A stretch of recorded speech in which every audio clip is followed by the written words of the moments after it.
সালামু আলাইকুম। এই মুহূর্তে বাংলাদেশ এবং তার প্রতিবেশী রাষ্ট্রগুলোর মধ্যে একটা ভাইরাসের সংক্রমণ হচ্ছে। সরকারের কাছে এটা কিন্তু ভাইরাস, জ্যানজি ভাইরাস। নামটা নিশ্চয়ই আপনাদের পরিচিত। বাংলাদেশের এই ক্ষমতার পালাবদলে মূল মেকানিজম হিসাবে যেই আইকনিক নামটা, এটা হচ্ছে জ্যানজি। এই জ্যানজিরা যে ক্ষমতাসীন সরকার থাকে, তাদের দুর্নীতি, তাদের বিভিন্ন অপকর্ম বা এখানে রাইটসগত ইস্যু থাকে, ফ্যাসিলিটিসগত ইস্যু থাকে, সবকিছু মিলিয়ে একটা ঝড় তৈরি করে। সেই ঝড়ে আওয়ামী লীগ সরকারের পতন হয়েছে। আর যখন এরকম ঝড় তৈরি হবে, সেখানে বিরোধী রাজনৈতিক দলগুলো মেকানিজম করবে। এটা খুবই সিম্পল। এই ঝড় আপনারা নেপালে দেখেছেন যে কিভাবে মন্ত্রী এমপিদের রাস্তায় পেটানো হয়েছে, প্লাস পানির মধ্যে নিয়ে চুবানো হয়েছে। তারা কিভাবে হেলিকপ্টারে ঝুলা ঝুলা প্রাণ বাঁচাইছে।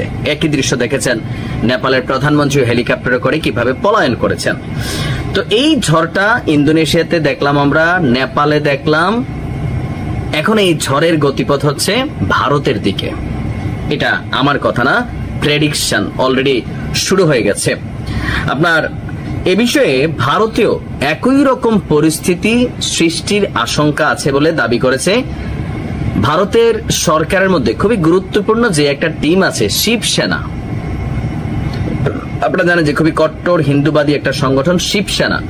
সেই শিবসেনার খুবই প্রভাবশালী এমপি সঞ্জয় রাউত নরেন্দ্র মোদীর সরকার এবং সরকারও ব্যাপক দুর্নীতিগ্রস্ত উল্লেখ করে এখনই রাজনীতিবিদদের সতর্ক হবার অনুরোধ জানিয়েছেন। তিনি বলছেন, দুর্নীতি, স্বৈরাচারী শাসন, স্বজনপ্রীতির বিরুদ্ধে নেপালে যে আগুনের সূত্রপাত হয়েছে সেটি ভারতেও লাগতে পারে। তবে ভারতে এখনো মহাত্মা গান্ধীর অহিংস নীতি মেনে চলে, যার কারণে এখনো কিছুটা আপনার স্থিতিশীল আছে।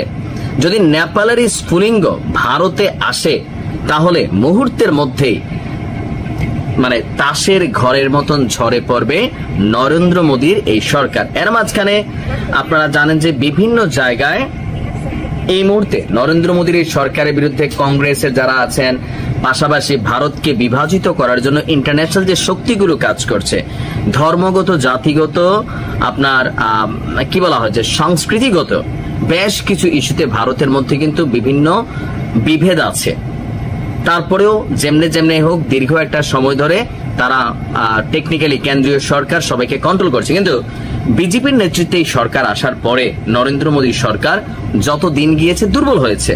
এবার যে সর্বশেষ তারা যে পার্লামেন্ট মানে ক্ষমতা তারা গ্রহণ করলো, তারা কি এককভাবে বিজেপি জয় পাইছিল দেখছিলেন তো? এখানে তারা গাঁট বাইধা, জোট বাইধা আরো কয়েকটা দলকে সাথে নিয়ে তারা কিন্তু যৌথভাবে এই সরকার গঠন করেছে। বিজেপির এখানে প্রাধান্য বেশি। আর অলরেডি ভারতের সাথে তার প্রতিবেশী রাষ্ট্রগুলোর দৃশ্যমান যে সম্পর্ক খারাপের দিকে, পাকিস্তানের সাথে, চীনের সাথে, নেপালের সাথে, ভুটানের সাথে, মিয়ানমারের সাথে, সব দিকেই কিন্তু খারাপ। আর খারাপ সম্পর্ক সর্বশেষ বাংলাদেশের সাথেও। সো এই পরিস্থিতিতে ভারতকে ভাঙার জন্য যেমন অস্ট্রিয়ার সেই একজন অর্থনীতিবিদের যে আহ্বান, অথবা সাবেক প্রেসিডেন্ট আমেরিকার বারাক ওবামা, ওনার যে বক্তব্য, রাইট নাও আমেরিকার সাথে শুল্ক ইস্যুতে যে যুদ্ধ, তো সবকিছু মিলিয়ে ভারতকে ভেঙে দেওয়ার জন্য বা এই সরকারের উৎখাত করার জন্য একটা শক্তি কিন্তু তৈরি হচ্ছে। পাকিস্তানের সরকার উৎখাত হয়ে গেছে, নেপালের সরকার উৎখাত হয়েছে, বাংলাদেশেরটা হয়ে গেছে, মালদ্বীপে হয়েছে, ভুটানে হয়েছে, সর্বশেষ বাকি আছে কিন্তু ভারত। আর আমেরিকার সাথে এই মুহূর্তে যে দৃশ্য আমরা দেখতে পাচ্ছি, ভারতের জন্য অশনি সংকেত আছে। আর যে কোনো একটা দেশের সরকার বাহিরের দেশ থেকে ফালানো যায় না, ওটা নিজের দেশের জনগণকেই করতে হয়। আমাদের বাংলাদেশ সহ বেশ কয়েকটি রাষ্ট্রে এটা একটা মেসেজ ক্রিয়েট করছে নরেন্দ্র মোদীর জন্য। এখন টেনশনে কিন্তু আছে, উপর উপরে না দেখাইলেও ভিতরে ভিতরে টেনশন আছে যে কখন কি ঘটে। ভালো থাকুন, আসসালামু আলাইকুম।